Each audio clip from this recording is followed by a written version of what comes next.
করুন অ্যাপের bell icon, subscribe করুন স্পিড ARC24, সব সময় থাকুন খবরে।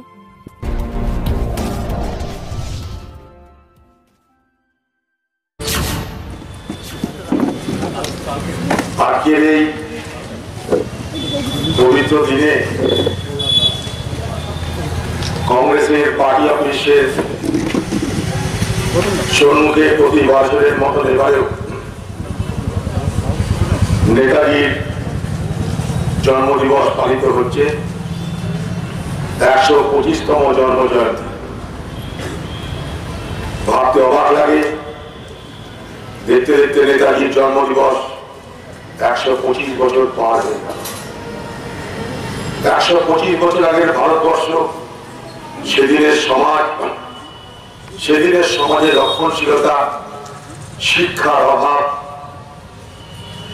দারিদ্রতা, সেই ভারতবর্ষ, যে ভারতবর্ষ ব্রিটিশের দ্বারা পদানত, যে ভারতবর্ষের মানুষ ব্রিটিশ শাসনের দ্বারা ক্রীতদাসে রূপান্তরিত একটি জাতির নাম। সেই সময় এই ভারতবর্ষের আরো অনেক বিপ্লবী, আরো অনেক দেশপ্রেমিকের মতন নেতাজি সুভাষচন্দ্রেরও জন্ম হয়েছিল। নেতাজি সুভাষচন্দ্র মানে একটা শিহরণ, নেতাজি সুভাষচন্দ্র মানে একটা প্রতিভা, নেতাজি সুভাষচন্দ্র মানে একটা ভাবধারা, নেতাজি সুভাষচন্দ্র মানে একটা বিপ্লব, নেতাজি সুভাষচন্দ্র মানে দেশপ্রেমের অগ্নি শিখা, নেতাজি সুভাষচন্দ্র মানে যে কখনো সমঝোতা জানে না, নেতাজি সুভাষচন্দ্র মানে দেশের জন্য সর্বোচ্চ ত্যাগ করা একটি প্রতীকের নাম। নেতাজি সুভাষচন্দ্র শুধু একটা ব্যক্তি নয়, তিনি একটা প্রতীক, তিনি একটা আদর্শ। তাই নেতাজি সুভাষচন্দ্র নিজে বলতেন যে an individual may die for his idea, but the idea after his death will reincarnate in thousands of lives. অর্থাৎ একটা মানুষ তার বিচারে তার আদর্শের জন্য তার মৃত্যু হতে পারে। একটা মানুষের মৃত্যু একটা আদর্শকে প্রতিষ্ঠিত করবার সংগ্রামে হতে পারে, কিন্তু আদর্শে মৃত্যু হয় না। সেই আদর্শ সেই ব্যক্তির মৃত্যুর পরেও পুনর্জন্ম লাভ করে হাজার হাজার জীবনের মধ্যে দিয়ে। তাই নেতাজি 125 বছর আগে জন্মালেও আজও নেতাজি আমাদের কাছে প্রাণবন্ত, আজও নেতাজি আমাদের কাছে প্রতি মুহূর্তে আমাদের হৃদয়কে, বাঙালির ভাবাবেগকে স্পর্শ করে এগিয়ে চলার একটি প্রতীকের নাম। তাই তার হয়তো দেহ নেই, তাকে হয়তো আমরা দেখতে পাচ্ছি না, কিন্তু তিনি আমাদের সকলের মধ্যে তার আদর্শকে প্রতীত করে দিয়েছেন। তাই একটা মানুষের মৃত্যুর মধ্য দিয়ে একটা মানুষের ভাবধারার মরণ হয় না।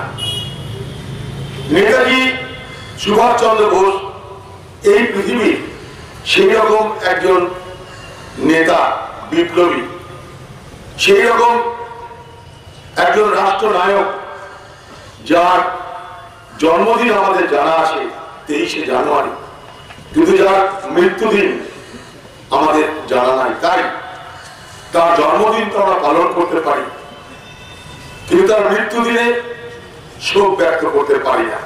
পৃথিবীতে এমন কোন জননায়ক আর কোথাও হয়নি যার জীবনের এই পরিণতি হয়েছে। তার মৃত্যু আজও বিতর্কের কেন্দ্রবিন্দু, তার মৃত্যুতে আজও রহস্যের আবরণ। তাই নেতাজি মানে সবসময় এক কৌতূহলের নাম, নেতাজি মানে এক জিজ্ঞাস নেতা জীবনে এক অজানাকে জানার উদগ্র বাসনা। ভাবতে অবাক লাগে যে সেই দিন 1941 সাল হবে, সেই সময় ভারতবর্ষ থেকে ব্রিটিশের চোখে ধুলো দিয়ে তিনি পাড়ি দিয়েছিলেন ইউরোপে। ভাবা যায়, আমরা আজকে এখনো পর্যন্ত ইউরোপে কিছু দেখলাম না। কজন আমরা ইউরোপ দেখেছি? আমি তো দেখি। আমি একবার ফুটবল দেখতে জার্মান গেছিলাম, আরেকবার রাশিয়া গেছিলাম, তাও সে ফুটবল খেলতে দুদিনের জন্য। কিন্তু সেই দিন, সেই সময়, আজ থেকে কত বছর আগের কথা ভাবুন, যখন গুটি কয়েক ট্রেন চলত, গুটি কয়েক গাড়ি ছিল, প্লেনের যাতায়াত ছিল না আজকের মতো। সেই সময় নেতাজি সুভাষচন্দ্রের বাড়ি জমিয়েছিলেন জার্মানে, ব্রিটিশের চোখে ধুলো দিয়ে। সেখানে তিনি আগেও গেছিলেন ইউরোপে তিনি আগেও গেছিলেন, পড়াশোনা করতে গেছিলেন। সেই ব্রিটিশ জমানায় যখন ভারতীয়দের উচ্চ শিক্ষায় পড়াশোনার সুযোগ দেওয়া হতো না, যোগ্যতা থাকলেও ব্রিটিশ তাদের যোগ্যতাকে স্বীকৃতি দিত না, সেই সময় নেতাজি সুভাষচন্দ্র বোস আইএস পরীক্ষায়, সেদিনের আইসিএস, সেই পরীক্ষায় চতুর্থতম স্থান অর্জন করে এক কৃতিত্ব স্থাপন করেছিলেন। তাই বিদ্যার ক্ষেত্রে তার কোনো অভাব ছিল না। পড়াশোনা তিনি যেভাবে করেছেন তা সকলকে অবাক করে দিত সেই সময়। তার যুক্তি, তার তর্ক, তার বাগ্মিতা শিক্ষিত মানুষকে এবং সাধারণ মানুষকে উভয়কে প্রভাবিত করত। নেতাজির জীবনে নিচু থেকে উঁচুতে, আবার উঁচু থেকে অদৃশ্য হয়ে যাওয়ার এক পরিক্রমা আমরা দেখতে পাই। কলকাতার এসেছিলেন ছোটবেলায় পড়াশোনা করতে, কটকে জন্ম হয়েছিল। চিত্তরঞ্জন দাস তখন বাংলার একজন বিশিষ্ট রাজনীতিবিদ, তিনি তার ভাব শিষ্যে রূপান্তরিত হলেন।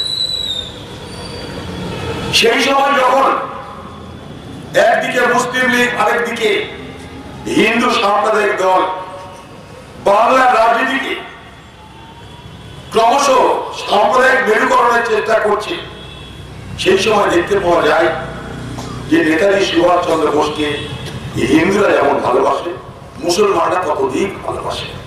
অর্থাৎ আজন্ম যিনি ধর্মনিরপেক্ষ রাজনীতিতে বিশ্বাস করে তার রাজনৈতিক কর্মকাণ্ড পালন করেছে, তার নাম নেতাজি সুভাষচন্দ্র বোস। তাই তাকে সামনে রাখা মানে ভারতবর্ষের স্বাধীনতা, তাকে সামনে রেখে চলা মানে ভারতবর্ষের গণতন্ত্র, তাকে সামনে রেখে চলা মানে ভারতবর্ষের ধর্ম নিরপেক্ষতার যে ঐতিহ্য, সেই ঐতিহ্যকে সম্মান করা, সেই ঐতিহ্যকে পালন করা সমান। নেতাজিকে নিয়ে এখন দর কষাকষি চলছে, ভোটের বাজার। নিজেরা তো মানুষের কাছে আদর্শ হতে পারছেন না, তাই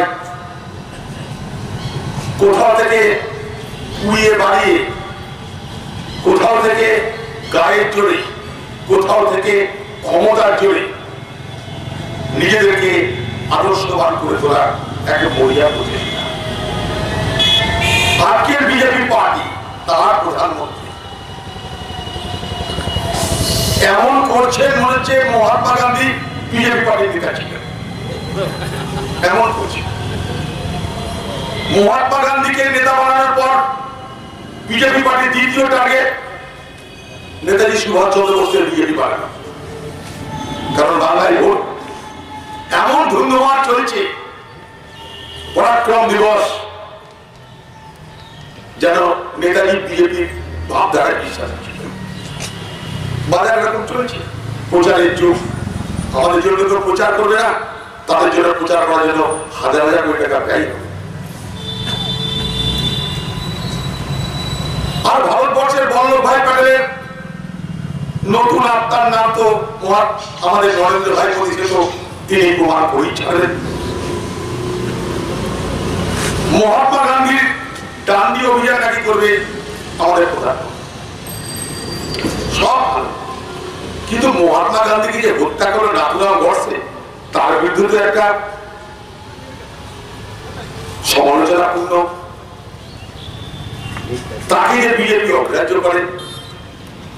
সেই নাথুরাম গডসে যে হত্যাকারী, নাথুরাম গডসে মহাত্মা গান্ধীর হত্যাকারী হিসাবে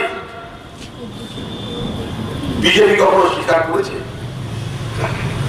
বরং বিজেপি নেতারা বলে নাথুরাম গডসে নামে মন্দির করতে হবে। ওদিকে রাম মন্দির হলো, কখনো দেখবো নাথুরাম গডসে নামে একটা মন্দির হলো। অবাক হওয়ার কিছু নেই, কারণ আমাদের ভারতবর্ষ সেদিকে যেতে চাইছে। তাই ভারতবর্ষে বেশিরভাগ মানুষ তাদের যা বিশ্বাস ভাবনা সবকিছুকে কেড়ে নাও, সবকিছুকে দখল করে নাও। ক্ষমতা দখল হয়েছে, মানুষের মনের দখল নিতে হবে, মানুষের আবেগের দখল নিতে হবে, মানুষের ভাবনার দখল নিতে হবে।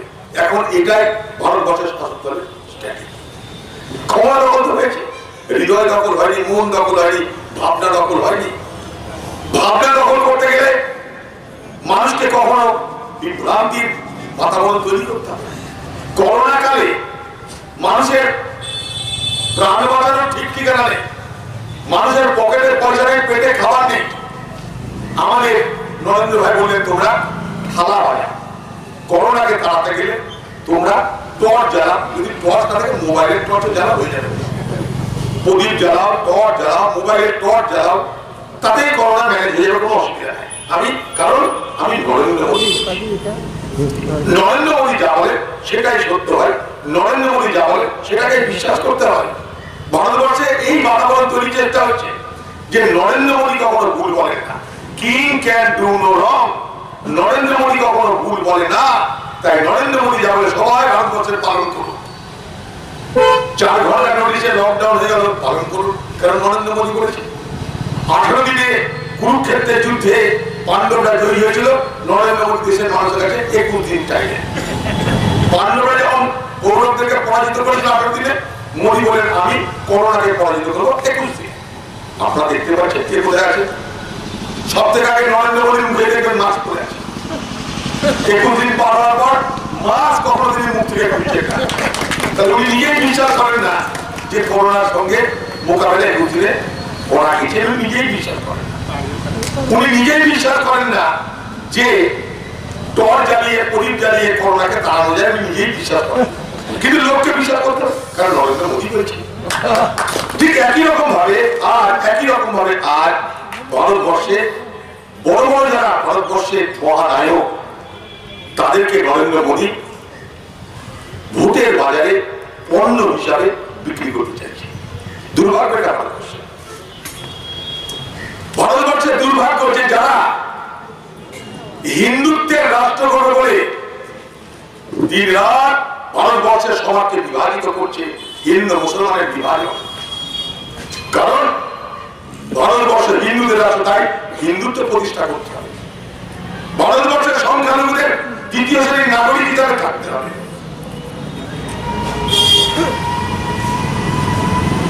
নতুন একটা স্লোগান উঠেছে, লাভ জিহাদ। একের পর এক স্লোগান উঠছে সংখ্যালঘুদের বিরুদ্ধে, এখন লাভ জিহাদ। সব মুসলমানরাকে হিন্দুদের বিয়ে করে দিয়ে মুসলমান বানিয়ে দিচ্ছে, তাই তাদের বিরুদ্ধে লড়তে হবে। পার্লামেন্টে জিজ্ঞেস করেছিলাম যে ভারতবর্ষের লাভ জিহাদের ঘটনাটা কি, কটা লোক লাভ জিহাদ করেছে? তো মন্ত্রী বলছেন এরকম কোনো কথা আমাদের জানা নেই, লাভ জিহাদ করে কিছু আছে বলে আমাদের জানা। কিন্তু মন্ত্রী পার্লামেন্টে বলে যাবে, বাইরে তো বিজেপি আছে, তারা দিন রাত ভোট পিটাচ্ছে লাভ জিহাদ আর লাভ জিহাদ। দেশের শত্রু কি এখন ভারতবর্ষকে ঠিক করতে গেলে এখন লাভ জিহাদিদের বিরুদ্ধে লড়তে হবে। কোথায় লাভ জিহাদি? আকাশে থাকে, পাতালে থাকে, জলে থাকে, স্থলে থাকে, কেউ যায়, কিন্তু আছে, কিন্তু একটা দুশ্মন আছে, তার নাম লাভ জিহাদি। এটাই ভারতবর্ষ। মানুষের পেট নিয়ে ভাবনা নেয়, মানুষের স্বাস্থ্য নিয়ে ভাবনা নেয়, মানুষের জীবন নিয়ে ভাবনা নেয়, দেশের অগ্রগতি নিয়ে ভাবনা নেয়। অরুণাচলে চীন ঢুকে গেল 4 কিলোমিটার, তা নিয়ে ভাবনা নেয়। লাদাখে 1000 স্কয়ার কিলোমিটার এলাকা দখল করে রেখেছে চীন, তা নিয়ে ভাবনা নেয়। ভাবনা লাভ জিহাদিদের। যারা দেশ দখল করে নিচ্ছে তাদের বিরুদ্ধে মোদীর 56 ইঞ্চির ছাতি আর ভুলছে না। কোথায় চলেছি বুঝতে পারছেন আপনারা? এই সেই নেতাজি সুভাষচন্দ্র বোস ব্রিটিশের বিরুদ্ধে লড়াই করার জন্য যখন তিনি প্রস্তুতি নিলেন, জার্মানি বসে আসবেন কি করে? জার্মানির কাছ থেকে, সরকারের কাছ থেকে একটা ছোট্ট সাবমেরিন ম্যানেজ করলেন। সেই তখনকার দিনের সাবমেরিন মানে তার থেকে আজকের দিনের সাবমেরিনে কয়েক লক্ষ গুণ ফাঁক। মনে হয় একটা ডিজেল বোট জলের উপরে না চলে জলের নিচ দিয়ে যাচ্ছে, এটা হচ্ছে তখনকার দিনের সাবমেরিন ছিল। সেই সাবমেরিনে চলে গোটা আটলান্টিক সাগর পার হয়ে 90 দিন জলের তলা দিয়ে যাত্রা করে 90 দিন এসে পৌঁছালেন ভারতবর্ষের এই সিঙ্গাপুর। জার্মান থেকে মোজাম্বিক, মোজাম্বিক থেকে সিঙ্গাপুর। তার সঙ্গে কে ছিলেন জানেন? তার সঙ্গে ছিল এই ভারতবর্ষের নেতাজির আরেক সাথী আবির হোসেন। এটাই হচ্ছে ভারতবর্ষ। নরেন্দ্র মোদী ভাই, আপনার পার্টির লোকরা ইউপিতে একটা মুসলমানকে ক্যান্ডিডেট করেন, তারা মুসলমান করে। কিন্তু দেখুন নেতাজি সুভাষচন্দ্র বোস দেশের জন্য তার পাশে তাকে নিয়েছিল আবির আসাদ। আপনি কি এই শিক্ষায় শিক্ষিত পারেন? আপনি কি এই শিক্ষায় শিক্ষিত পারেন যে সুভাষচন্দ্র বোস দেশের বাইরে যখন প্রথম সরকার গঠন করেছিল, যে সরকারের নাম আজাদ হিন্দ সরকার, দেশের বাইরে প্রথম সরকার গঠন করেছিল আজাদ হিন্দ সরকার, সেই সরকারের বাহিনী ছিল আজাদ হিন্দ বাহিনী। সেই আজাদ হিন্দ সরকারে কজন মন্ত্রী ছিল জানেন? 19 জন মন্ত্রী ছিল। সেই 19 জন মন্ত্রীর মধ্যে 5 জন ছিল মুসলমান। আপনি কি পারবেন আপনার এই সরকারের অর্থমন্ত্রী, স্বরাষ্ট্রমন্ত্রী একটা মুসলমানকে করতে? ওটা সুভাষচন্দ্র বোসরা পারে। তো আপনি কি পরাক্রম দিবসের ঘোষণা করবেন যে নেতাজি সুভাষচন্দ্র বোস যেভাবে ধর্মনিরপেক্ষতার প্রমাণ দিয়ে গেছে, যেভাবে ধর্মনিরপেক্ষতা লড়াই করে গেছে, আমি বিজেপি যতই বলুক, মোহন ভাগবত যতই বলুক, আমি কারোরই কথা না শুনে আমি নেতাজির আদর্শ মেনে চলবো, আপনারই বলার ক্ষমতা আছে। নেতাজিকে বাজারে পণ্য করবেন না, না মোদি না দিদি, দয়া করে। নেতাজি একটা ভাবনা, নেতাজি একটা ব্যক্তি না, একটা ভোটের কারবারি নয়। নেতাজি একটা ভাবনা, দেশকে স্বাধীন করার জন্য যিনি সর্বস্ব ত্যাগ করে ভারতবর্ষের মানুষকে উদ্বুদ্ধ করতে চেয়েছিলেন। তাই নেতাজির ভাবনাকে নিয়ে বাজারে বাণিজ্য করবেন না, কেনা বেচা করবেন না।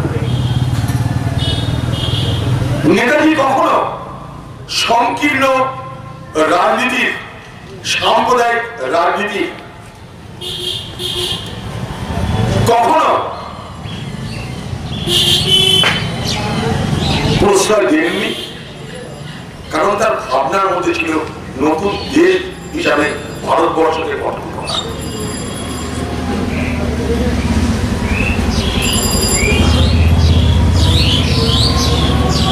তাই আজ এই ভারতবর্ষ, যে ভারতবর্ষ নরেন্দ্র মোদী তৈরি করতে চাইছে, সব থেকে আগে যদি কেউ লজ্জিত হতেন, বিরোধিতা করতেন, প্রতিবাদ করতেন, তার নাম স্বয়ং নেতাজি সুভাষচন্দ্র বোস।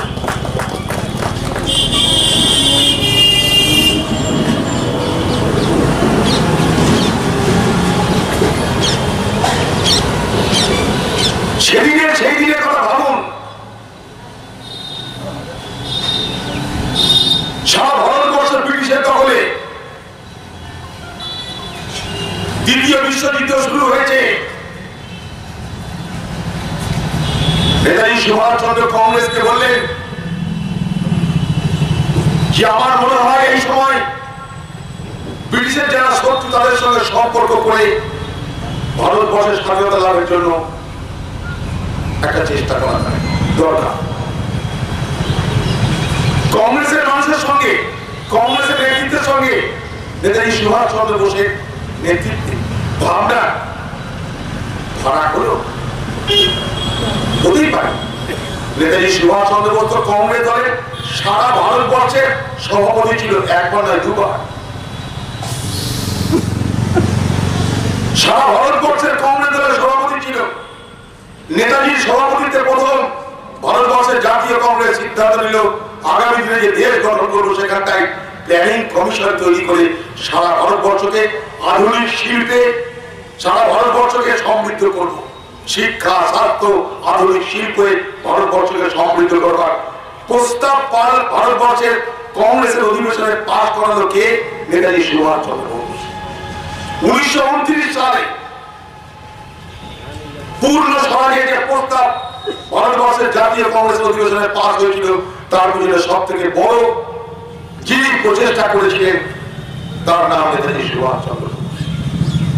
সমঝোতা করতে জানতেন না, আর পার্টি লড়াই বিশ্বাস করতেন। মহাত্মা গান্ধী তিনি বলতেন, দেখো সুভাষ, তুমি যেভাবে দ্রুত ফৌজ গঠন করে দেশকে মুক্ত করতে চাইছো, আমি তার থেকে একটু দূরে বলতে চাইছি, দেশের মানুষকে তো আগে শক্তিশালী করতে হবে। দেশের মানুষ তারা স্বাধীনতা চাইছে, তাদের স্বাধীনতার প্রয়োজন কেন, তাদের স্বাধীনতার জন্য লড়াই করা কেন দরকার, দেশের মানুষকে তো আমাকে সংঘবদ্ধ করতে হবে। আমি বাইরে থেকে ভোট নিয়ে এসে দেশ দখল করে দিলে দেশের মানুষ সেই স্বাধীনতা সংগ্রামে কখনো অংশগ্রহণ করবে। তাই আমার মনে হয় আগে মানুষকে স্বাভাবিকভাবে সংঘবদ্ধ করে ব্রিটিশ সাম্রাজ্যবাদের বিরুদ্ধে তাদেরকে ঐক্যবদ্ধ লড়াইয়ের আহ্বান জানানো দরকার। সামান্য ভাবনার যখন নেতাজি সুভাষচন্দ্র বোস জার্মান থেকে সিদ্ধান্ত নিয়ে ভারতবর্ষ আক্রমণের কথা ভেবেছেন, তখন তিনি প্রথম মহাত্মা গান্ধীকে টেলিফোন করলেন এবং বললেন, রেডিওতে তিনি ঘোষণা করলেন মহাত্মা গান্ধীকে যে Mahatmaji, you are the father of the nation, তুমি জাতির পিতা। তাই ভারতবর্ষকে স্বাধীন করার জন্য জাতির পিতা মহাত্মা গান্ধী তোমার আশীর্বাদ চাই। হয়তো পারেননি সবটা করতে, কিন্তু নেতাজি সুভাষচন্দ্র বোস যা করে গেছে সেটা ভারতবর্ষের ব্রিটিশ সাম্রাজ্যবাদের কফিনে শেষ পেরেকটা তিনি দেখেছিলেন। ভাবতে পারেন সিঙ্গাপুর থেকে মায়ানমার, মায়ানমার থেকে বার্মা থেকে তার ফৌজ নিয়ে আক্রমণ করছে মণিপুরে, নাগাল্যান্ডে, ইম্ফলে, কোহিমায়। সেই দিন ভাবুন, ব্রিটিশ সাম্রাজ্যবাদকে উৎখাত করতে হবে, ডাক দিলেন অনবাস্ত্র দিল্লি, দিল্লি চলো। হাজারে হাজারে সৈন্যবাহিনী তার সঙ্গে সহযোগী হলেন, একটাই লক্ষ্য, দিল্লি দখল করে ভারতবর্ষকে মুক্ত করব। এগিয়ে এসেছিলেন অনেক, ভারতবর্ষের সীমানার মধ্যে ঢুকে গেছিলেন, আন্দামান দখল করে নিলেন, নিকোবর দখল করে নিলেন একদিকে, আরেকদিকে মণিপুর, নাগাল্যান্ড দিয়ে উত্তর পূর্ব ভারত দিয়ে প্রবেশ করার চেষ্টা করছিলেন। হঠাৎ করে বর্ষা না, ভয়ঙ্কর বর্ষা। উত্তর পূর্ব ভারতের জঙ্গলে এমনি সবসময় যাতায়াত করা যায় না, তার মধ্যে সে ভয়ঙ্কর বর্ষায় ছিন্ন ভিন্ন হয়ে গেল। প্রস্তুত ছিল না ভয়ঙ্কর বর্ষাকে মোকাবিলা করার পর, কারণ তখন আজকের মতো এত প্রস্তুতি, এত টাকা, এত সাজসজ্জা কোথায় পাবে? যা পেয়েছে তাই দিয়ে ব্রিটিশের মোকাবিলা করতে পথে চলে গেছে। ব্রিটিশের উপরে চরম আক্রমণ হয়েছে, ব্রিটিশ পালালো, পালিয়ে কোহিমা ইম্ফলে আশ্রয় নিল। কিন্তু সেই ভয়ঙ্কর বর্ষার দিনে তিনি সামাল দিতে পারলেন, তার খোঁজের রসদ সমস্যা হয়ে গেল। তার ভোট পিছনে করতে আরম্ভ করলো, ব্রিটিশ বম্বিং করতে আরম্ভ করলো। ব্রিটিশদের প্রচুর ক্ষমতা, পিছন থেকে যে সাপোর্টটা পাওয়া দরকার পেলেন না। তাই হয়তো নেতাজিকে পশ্চাদপসরণ করতে হলো, কিন্তু নেতাজি কি করলেন জানেন? এই যে অনবাস্ত দিল্লি, দিল্লি চলার আহ্বান জানানোর মধ্য দিয়ে তিনি যেটা করলেন সেটা হচ্ছে ব্রিটিশের যে মূল শক্তি ভারতের সেনাবাহিনী, সেই ভারতীয় সেনাবাহিনীর মধ্যে তিনি এক উন্মাদনা তৈরি করলেন। উন্মাদনাটা কি? হে ভারতবর্ষের সেনাবাহিনী, আজকে ব্রিটিশ 10,000 কিলোমিটার দূর থেকে এসে ভারতবর্ষকে শাসন করছে, শোষণ করছে। কেন? তোমরা ভারতীয়, তোমরা ভারতীয়রা তাদের ব্রিটিশ বলে রূপান্তরিত হয়ে ব্রিটিশের এ ভারতবর্ষকে শোষণ করার, শাসন করার শক্তি যোগাচ্ছে। ব্রিটিশ পাত্ররা ভারতবর্ষকে শাসন করতে, দখল করতে যদি না আমাদের দেশের মানুষরা কেউ পুলিশের চাকরি, কেউ সামরিক বাহিনীর চাকরি করে ব্রিটিশকে মদত না দিত।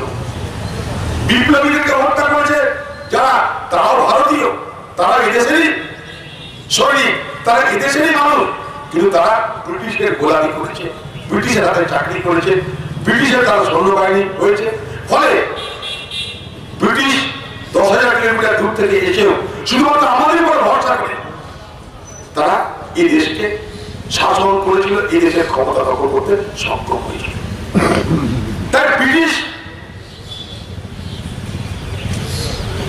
ভারতবর্ষের বাহিনী ছাড়া, ভারতবর্ষের পুলিশ ছাড়া একদিনও ভারতবর্ষে থাকতে পারত না।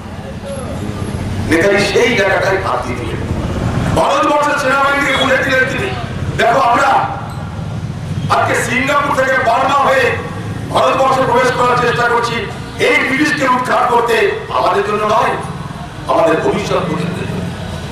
আজকে যে সৈন্যটা প্রাণ ত্যাগ করল, সেই সৈন্যটা আজকে তার প্রাণটা দিল আগামী দিনে আমাদের জীবনকে সুন্দর করার জন্য, উজ্জ্বল করার জন্য। তাই মনে রেখো ভারতবর্ষের সেনাবাহিনী, তাই মনে রেখো আজাদী পরের সেনাবাহিনী, তোমরা আজকে যে তোমাদের প্রাণটা দিচ্ছ, সেই প্রাণটা আমাদের ভবিষ্যৎ প্রজন্মকে তোমরা উপহার দিচ্ছ। এই দেশকে স্বাধীন করে, এই দেশকে কৃতদাস মুক্ত করে স্বাধীন জাতি হিসাবে উত্তরণের জন্য তুমি প্রাণ দিচ্ছ। ভারতবর্ষের সেনাবাহিনীর মধ্যে যারা ব্রিটিশের সেনাবাহিনী, তাদের মধ্যে নেতাজির এই দিল্লি চলার আহ্বান বিদ্যুৎ তরঙ্গের মতন খেলে গেল। তারা ব্রিটিশের বিরুদ্ধে বিদ্রোহ করতে আরম্ভ করল, বোম্বেতে, কলকাতায় ব্রিটিশের বিরুদ্ধে বিদ্রোহ করতে আরম্ভ করলো। ব্রিটিশ দেখল, আমার যদি ভোজ বিগড়ে যায় তাহলে আমি কি করবো ভাই, তো মাঠে পাওয়া যাবে। ব্রিটিশ তখন লাইন করতে আরম্ভ করলো ভারতবর্ষের রাজনৈতিক ব্যক্তিদের সঙ্গে। আরেকদিকে মহাত্মা গান্ধী, সে বলছে ব্রিটিশ তোমাকে শেষবারের মতো বলছি, তোমার বিরুদ্ধে শেষ লড়াইটা, এই লড়াই হয় জিতবো না হয় মরবো। এই লড়াইয়ের নাম ভারত ছাড়ো লড়াই, ভারত ছাড়ো আন্দোলন, কুইট ইন্ডিয়া মুভমেন্ট। ভারতবর্ষের আপামর জনসাধারণ, শিশু, আবার বৃদ্ধ বনিতা সবাই সেই আন্দোলনে সামিল হলো। সেই আন্দোলনে একের পর এক এলাকায় স্বাধীন রাজ্য, স্বাধীন রাষ্ট্র তৈরি হতে আরম্ভ করলো। যেমন তমলুক হয়েছিল স্বাধীন রাষ্ট্র এই পশ্চিমবঙ্গে, আপনারা জানেন। তাই মহাত্মা গান্ধীর আদর্শ উদ্বুদ্ধ হয়ে ভারতবর্ষের আপামর মানুষ তারা ব্রিটিশের বিরুদ্ধে সংগ্রামে ঝাঁপিয়ে পড়ে ব্রিটিশকে শেষবারের মতো বলে দিল ভারত তোমাদের ছাড়তেই হবে। এদিকে মহাত্মা গান্ধীর ভারত ছাড়ো আন্দোলন, নেতাজি সুভাষ চন্দ্র বোসের দিল্লি চলো আন্দোলন, দুইয়ের মিলে মিশে একাকার হয়ে গিয়ে ব্রিটিশ সাম্রাজ্যবাদের বিরুদ্ধে যে বিস্ফোরণ ঘটালো, সেই বিস্ফোরণে ব্রিটিশ সাম্রাজ্যবাদ চুরমার হয়ে গেল, আমরা স্বাধীন হয়ে গেলাম। তাই আজকের এই দিন নেতাজি সুভাষ চন্দ্রকে শুধু স্মরণ করাই নয়, তার আইডিয়া অফ নেতাজি সুভাষ চন্দ্র বোস, সেই আইডিয়া দেশপ্রেমের আইডিয়া, সেই আইডিয়া ধর্মনিরপেক্ষতার আইডিয়া, সেই আইডিয়া জাতীয়তাবাদের আইডিয়া, সেই আইডিয়ায় সংকীর্ণতা স্থান পায় না। সেই আইডিয়া বলে যে ভারতবর্ষের সেদিনের স্বাধীনতার আন্দোলনের প্রতীকদের তোমরা দেখো, সেই প্রতীক কারা? মহাত্মা গান্ধী, পাশে খান আব্দুল গফফার খান। সেই প্রতীক কারা? জওহরলাল নেহরু, পাশে মৌলানা আবুল কালাম আজাদ। সেই প্রতীক কারা? নেতাজি সুভাষ চন্দ্র বোস, পাশে খান সারওয়ার খান। তাই সেই ভারতবর্ষকে যেন আমরা রক্ষা করি। আমার মনে হয় নেতাজি সুভাষ চন্দ্রের প্রতি তবেই আমরা শ্রদ্ধা দেখাতে পারবো যদি আমরা নেতাজির ভাবনা যে ভারতবর্ষ, সেই ভারতবর্ষকে যদি আমরা রক্ষা করার চেষ্টা করি। জয় হিন্দ। আমরা জাতীয় করবো।